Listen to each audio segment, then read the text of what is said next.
Hey, what's up everybody? Video 44 coming at you with another video. Alright, so it's like midnight, a little past midnight actually, and I'm still up.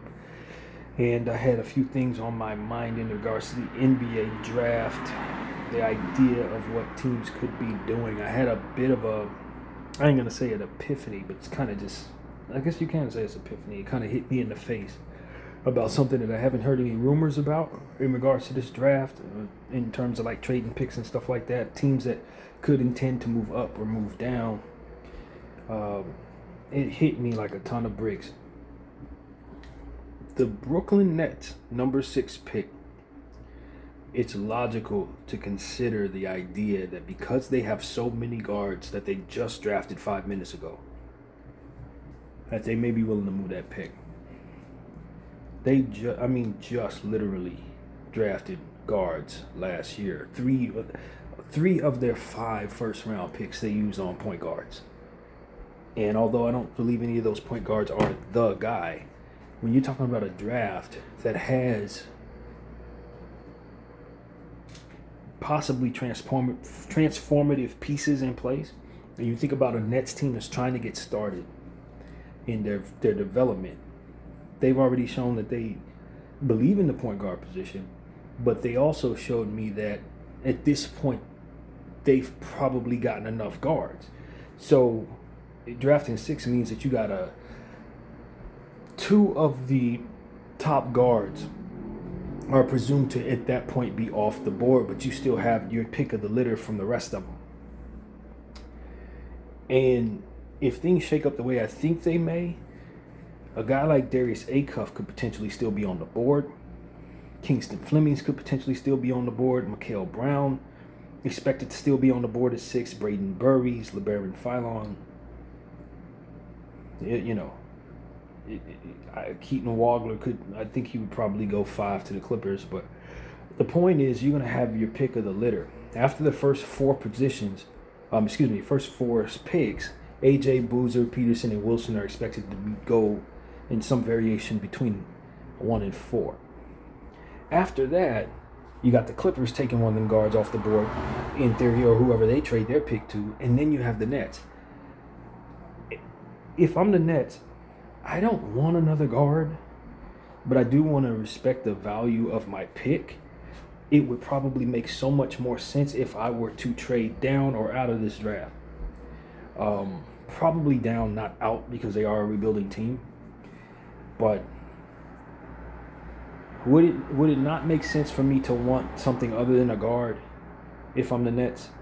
And if I'm going to take someone other than a guard, I'm reaching down past 9, basically.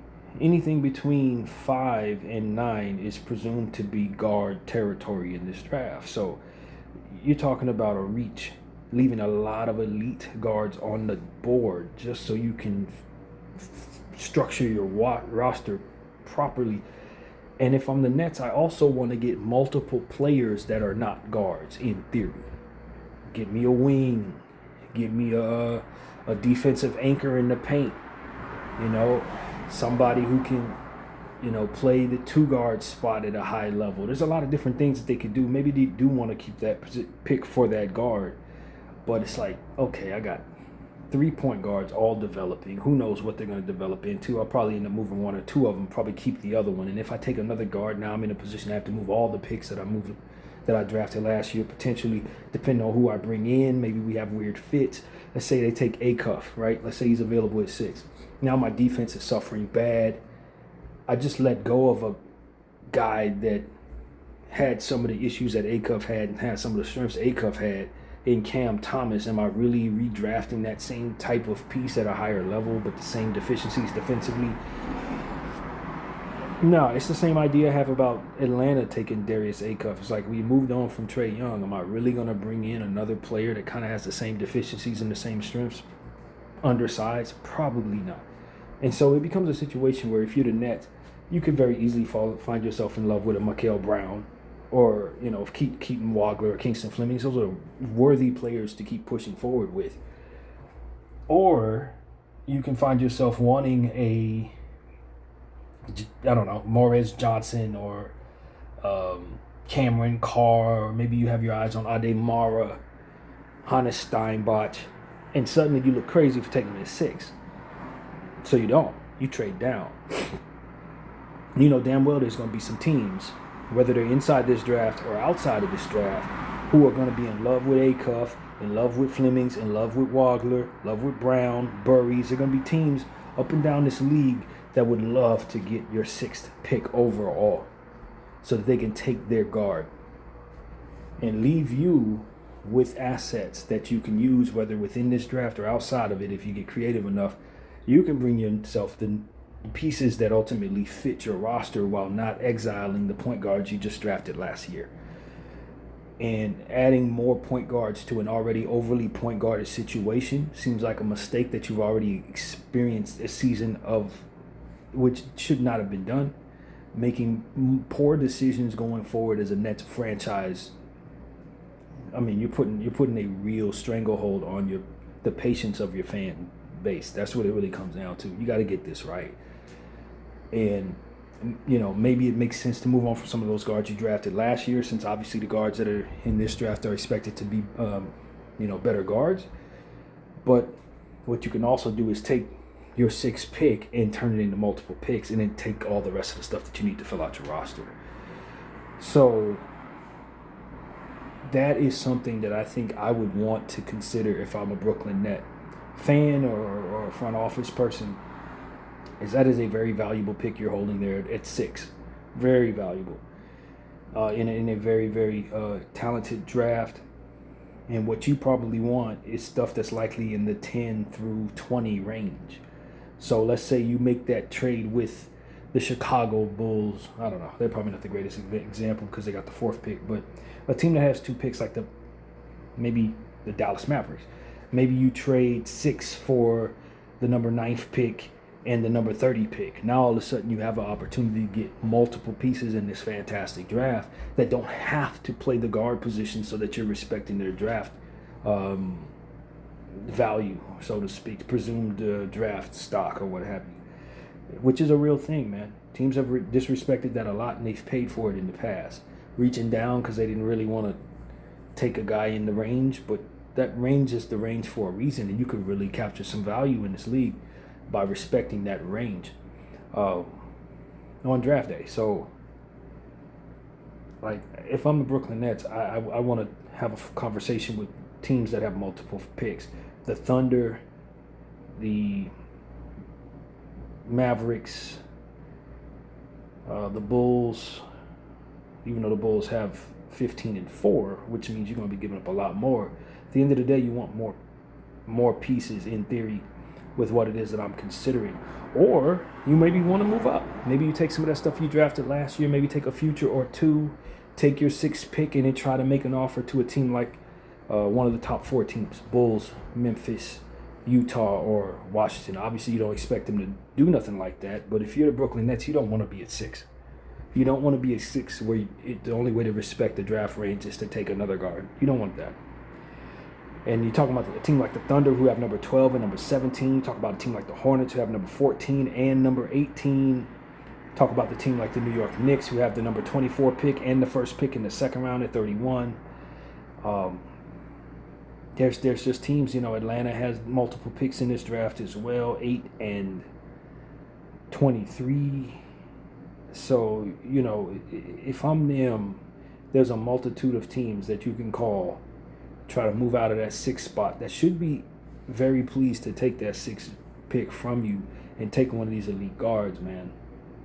A team like OKC should be on the move regardless, because they have to consolidate somehow.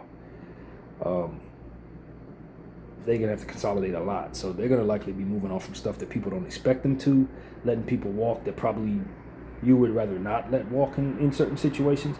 And so if I'm the Thunder, I'm active in this draft, looking to potentially pair 2 and turn it into 1, or take some of these picks and kick them down the road to for future picks. You know what I mean? So the Thunder should already be receiving calls in regards to number 12, number 17, and number 37. That should be a no-brainer at this point. So yeah, man, I think that when I look at the Nets, I know a lot of other teams in that range could potentially be doing the same thing. But they're the team that, from a positional need standpoint, really shouldn't probably reach for another guard. They shouldn't. They have other things that they can try to be getting done with this draft. I think about, they got Claxton at the center position. They got Sharp at the center position. Are those two guys the answer? Or is that what you want to do going forward with the Nets? Or would you rather move on from one of those two guys and maybe get a rookie contract at that center position? You can address that here in this draft. You can grab Ade Mara immediately. You can draft Luigi Swigo and give yourself an entirely different look. And so that's interesting to me because, you ask what the Nets really need. Well, they need a number one superstar. But for now, while they're in their rebuilding phase, the tanking rules have changed. So you can't just simply be bad and expect to get good picks. You got to try to find talent where you can. So a team like the Brooklyn Nets, again, already has 1 million point guards. Am I really just taking Acuff or Brown or something like that and just slapping them next to the rest of the guards that we've already drafted and just running out there and being bad, potentially being the worst team in the league, only to find myself getting punished for it next season when the new tanking rules kick in? Or am I going to try to fill out this roster so that we can be competitive enough to at least win enough games to not be in that range? And I think that's more important at this point. You got to shift your calculus. And you can do so by making decisions like this where you provide yourself a bit more depth and a bit more cohesiveness to whatever roster you're utilizing and more parity to the overall structure of positional pieces on your roster construction. Although people say, oh, it's not about positions anymore, everybody's positionless. I don't agree with that. I think there's still a structure to positions. Shooting guard, point guard, small forward, power forward, and center is still a thing. It's still a thing. And if you have too much of one thing and not enough of the other, you can have a very difficult time finding rotations that can compete with this league. And so it's not enough to just go out there and be the worst team anymore. You can't and hope that you get the best pick. It just doesn't work. And they're trying to deter people from even thinking that they should try. And so for Brooklyn, it's like, all right, if you take another guard, you're expecting to be the worst team in the league next year, essentially. And not only that, but if you take a guard like Acuff who can't defend and you slap him next to some of these other people that you already have on this roster, you're going to definitely be one of the worst teams in basketball next year. 100%. And so I just don't think it's necessary. It ain't necessary. It's not the way to build anymore, being bad on purpose. They've changed the game on us NBA teams, so you gotta adjust. And I think for a team like the Brooklyn Nets, you gotta stop disrespecting value. And ever since your inception 12, 13 years ago, you guys haven't respected value at all. Trading young stuff for old guys twice over, you did this. Trading away future cores for temporary opportunities. Drafting, as I said last year, a bunch of the same position over and over again with like 5 first-round picks. You're lucky enough to have 5 first-round picks and you bring yourself 3 point guards and just saying one of them will hit and throwing away the other 2. That's just a disrespect of value. And you just can't do it, man. Teams like OKC never do that. It's the teams that disrespect value that ultimately don't have deep teams, that ultimately aren't any good. It's teams that don't disrespect value, who don't leave dollars on the table in the form of player value, who capture,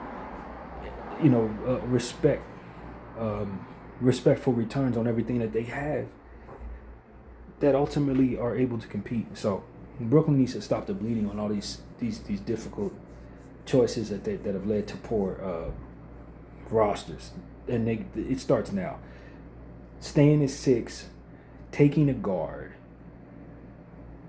It's a risk that they can't afford to take, in my opinion. Staying at 6 and taking somebody you could have got at 12, also something they can't afford to do anymore.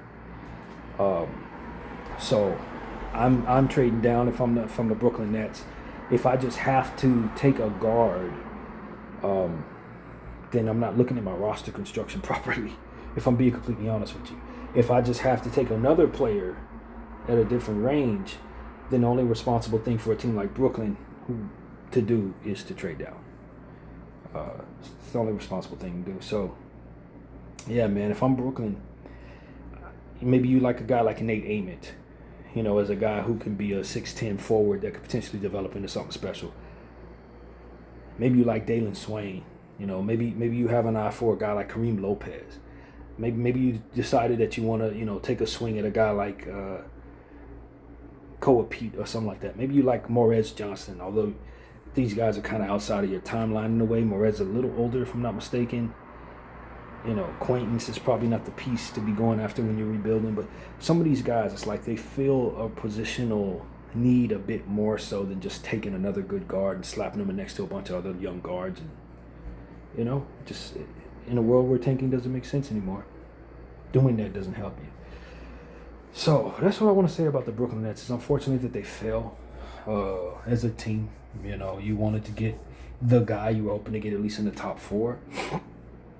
And with your assets and the desire for teams to move around, maybe you can still climb your way up into that 4th spot. Maybe you can make a deal with the Chicago Bulls. Maybe you can entice Danny Ainge somehow, but it's probably not going to happen. And so what you need to do is be responsible with your roster. Now, for me, maybe I just love Acuff more than I love any of these existing guards on my team. The problem is you've already diluted the value of those guys by allowing them to play an entire year in your situation. So now you're trading them at a very low price tag. And that's the problem with trying to say, I'll take my guard in this draft and then immediately create a roster opportunity by trading away the guys I drafted last year. You are most definitely trading those guys lowest as possible before they even develop, after they've been shown to be on a bad basketball team. It's highly irresponsible to disrespect value that way in that regard. Now, maybe you say, I just wait a year. You can wait a year, but you have the dynamic already described where you're horrible and you're probably getting docked for it at the end of the season. So free agency has not been kind to Brooklyn, even though they're in a big market. Nobody wants to go there. They really can't afford to take chances right now. And that's really my take on them. As I look at their team situation, looking at their roster real quick. Ochai Agbaji, role-playing guard, he's okay. Nick Claxton, you like him, but for how long are you going to go forward with him? You haven't really done much there. Noah Clowney's pretty solid. He's still growing. I think he's going to get better from here. Diego Demon I actually like a lot. That's the point guard they took with the, 7th or 8th overall pick last year. He ended the season with an injury. We got to see how he comes back. But he's 20 years old. He's got a lot of juice to him. He just can't shoot very well. But I like him a lot. Some of these other guys, I'm not familiar with some of these names. Terrence Mann, role player, you can move on from him. Josh Minot's pretty solid at the forward spot. I don't know if he's developed into what you want him to be, but you still like him a lot. He's probably going to do something eventually. Drake Powell, I was a fan of last year. I really like Drake Powell. Ben Seraph is going to be good, but he's a guard. What are you going to do with him? That's the question. Nolan Traore was probably your most productive rookie last year, in my opinion. Maybe somewhere between him and Danny Wolf. I think those were the guys you really feel good about for certain going forward. Danny Wolf is a forward, 6'11", so you already have, at worst, your backup power forward situation straight with Danny Wolf. You could say you like Nolan Traore maybe as a starting guard someday. Maybe he's supposed to be a point guard. You can get away with him in certain shooting guard situations, but he's a little small for that. So I like him as a leading guard someday, or maybe a 6-man point guard, right? So let's just say you got your 6-man point guard straightened out there. Deron Sharp, nice backup center. Do you keep him? I don't know. Drake Powell, I think, could be a nice wing. Probably also plays a 2-guard spot, but is more of a backup projected going forward. Ben Seraph, another backup point guard. Probably doesn't have a future with your franchise if you're going to go forward with Nolan Traore, especially if you're going forward with Igor Demon, who you can get away with playing the 3, Igor Demon, a little bit. But probably should be a 1, a big 1 at that, 6'8", big 1. So, you got Michael Porter in there just eating up most of the money, looking to just, deal with the fact that he's not on the Denver Nuggets anymore. He knows he's in a bad situation. He probably needs to get out of there this offseason if at all possible. So it's like you need a lot, and your projected circumstance has you taking yet another guard. Ben Saraf taken last year Danny Wolf taken last year, power forward. Nolan Troy, a guard, taken last year with a first rounder. Igor Dimin taken last year with a first rounder. It's like, how many first round picks are you going to use on the same damn player? And like I said, this positional thing that people are disrespecting. Nolan Traore 6'3", Ben Saraf 6'6", Yegor Dimin 6'8". Do you want them to be your 1, 2, and 3? Is that your plan, to have point guards playing at every position? Drake Powell 6'5". Is this the vision? Because these are all passers that can't shoot. Is that the vision? It's broken. All of it is broken. But at the same time, it's like, if you move these pieces too soon, if you move these 21-year-olds and 20-year-olds right now, you're going to see them be so much more valuable where they're headed. And that's just obvious at this point. So you would do better, in my humble opinion, holding on to the guys that you like there that you drafted last year, and not bringing yourself somebody that you're going to love to death at the guard spot after bringing them here, but more so trading them to a team that loves them even more than you do before being drafted, and getting all that for which it's worth in return. Because it's very easy to say that if they draft Acuff, they're going to love Acuff. Probably more than everybody else they have on the team. But how can you build forward something that Acuff can be successful in? I mean, when you don't have the pieces, but you got a bunch of guards. You're going to bring him there, and you're going to give him the ball, and you're going to hope that he can make it through the season. It's just stupid. That doesn't even make any sense. And you could replace Acuff with Brown. You could replace Acuff with any of those guards. It's the same deal. The Nets don't have a cohesive basketball team because of the choices that they've made over the years. And free agency, I don't expect to be very kind to them. So, yeah, trading 6 for multiple pieces that can make all of this a bit more cohesive is what I would want to do. That would be what I want to do. And trading Michael Porter to help further that process along and get him out of that situation where he can't win is something that makes a lot of sense for all parties, in my opinion, as well. And, if Nick Claxton wants to keep kicking this career down the road on this Brooklyn Nets team, by all means, have at it. They're going to keep giving you $100 million contracts, but you ain't about to win a damn thing no time soon, dog. No time soon. You're in purgatory. And at some point in time, you're going to realize you ain't going to be 27 forever. So if I'm Nick Claxton, I start getting the hell out of there yesterday. Absolutely yesterday. And they've had a year with guys like Noah Clowney. I like Noah Clowney. He's pretty solid. He's turned into something. Zaire Williams, I don't know if they re-sign him. He probably wants out of there. I think he's a restricted free agent. They'll probably match that. I think, Deron Sharp is highly coveted in this league. Definitely somebody that a lot of teams want. So, they have stuff that people should want, but they also have stuff that needs to be showcased properly, and we haven't seen them play on any type of successful basketball because the team has never been constructed to win. So they got to change that this offseason if they're serious. If they want to be serious as a basketball club, they got to start bringing themselves pieces that can make Traore and Demon and all these people, Clowney, make sense. Saraf, Drake Powell, they got to bring them pieces that make sense, man. And slapping another star guard in place on top of Traore, on top of Yegor Dimin, on top of Ben Saraf is just stupid. It's just stupid, y'all. Let's just be honest. So that's pretty much what I had to say, man. I think I made my point. I'll leave this with the Brooklyn Nets and just say that this video is a Nets video. But I just honestly think that it makes all the sense in the world for them to be shopping number 6 for multiple picks and then taking non-point guard players with those picks. Or pairing maybe Michael Porter in number 6 and trying to get something really cool that fits that timeline as well. Something like that, man. Something like that should be done. BDL44. I thank you for watching. I'm out.